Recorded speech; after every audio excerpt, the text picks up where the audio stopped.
নমস্কার বন্ধুরা, রানু কিচেনে তোমাদের সকলকে স্বাগত। আমার আজকের রেসিপি মৃগেল মাছের রসা। এই রেসিপিটা বানাবার জন্য প্রথমেই তাজা মাছ কেটে ধুয়ে পরিষ্কার করে নিয়েছি। এবার নুন, হলুদ, সামান্য সর্ষের তেল দিয়ে মাছটাকে মেখে নেব। মাছটাকে কিছুক্ষণ ম্যারিনেট করবার জন্য এক পাশে রেখে দেব। এবার পাশেই আমি সর্ষের তেল গরম করবার জন্য কড়াই চাপিয়ে দিয়েছি। কড়াইয়ে সর্ষের তেল গরম করবার জন্য দিয়ে দিলাম। তেলটা গরম হয়ে গেলে দিয়ে দেবো মাছগুলোকে আমি এখানে উল্টে পাল্টে ভেজে নেব। মাছ ভাজা হয়ে গেছে, এবার একটা পাত্রে তুলে রাখবো। পরের খেপ এখানে ভেজে নেব।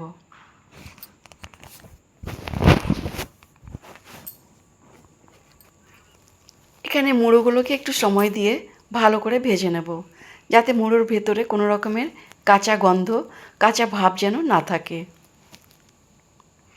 মুড়োটাও ভাজা হয়ে গেছে, দেখো একদম লাল করে ভেজে নিয়েছি। এবার তুলে রাখবো।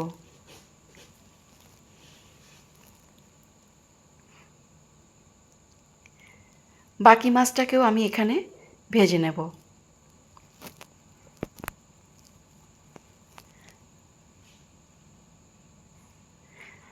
মাছটা ভাজা হচ্ছে, পাশেই কড়াইয়ে আমি 2 চামচ সর্ষের তেল গরম করতে দিয়ে দিয়েছি। তেলটা গরম হয়ে গেলে এখানে মশলার জন্য দিয়ে দেব 1 চামচ গোটা জিরে, গোটা গরম মশলা, একটা বড় এলাচ, লং, দারচিনি। এবার দিয়ে দেবো শুকনো লঙ্কা কয়েকটা, তেজপাতা, কাটা পেঁয়াজটাকে নাড়াচাড়া করে নেব। এখানেই দিয়ে দেবো 5-6 কোয়া রসুনটাকে পেঁয়াজের সঙ্গে ভেজে নেব। এরপর দিয়ে দেবো এখানে স্বাদ মতো নুন। আমি এখানে সব কিছু একসঙ্গেই দিয়ে দিচ্ছি। টমেটোটাকেও আমি দিয়ে দিলাম।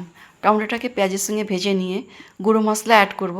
1 চামচ কাশ্মীরি লাল লঙ্কার গুঁড়ো, 1 চামচ হলুদ গুঁড়ো, 1 চামচ ধনে গুঁড়ো, 1 চামচ ফিশ মশলা। এখানে ফিশ মশলাটা দিয়েই দারুণ ফ্লেভার আর দারুণ স্বাদ হবে আজকের রেসিপি।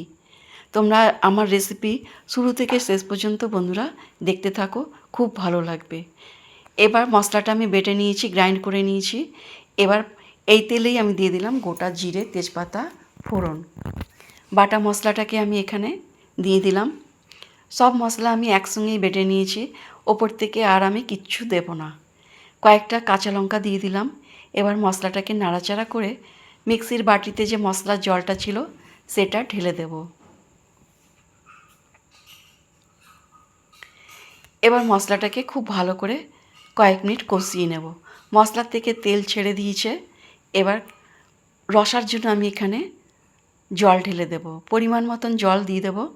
জলটা ফুটে উঠলে মাছগুলোকে আমি এখানে ছেড়ে দেব আজকের মাছের রসা বানাবার জন্য। বন্ধুরা, আমার আজকের রেসিপি কেমন লাগলো তোমরা কমেন্ট করে নিশ্চয়ই জানাবে।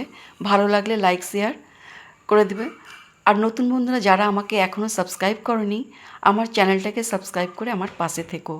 তোমরা সুস্থ থেকো, ভালো থেকো।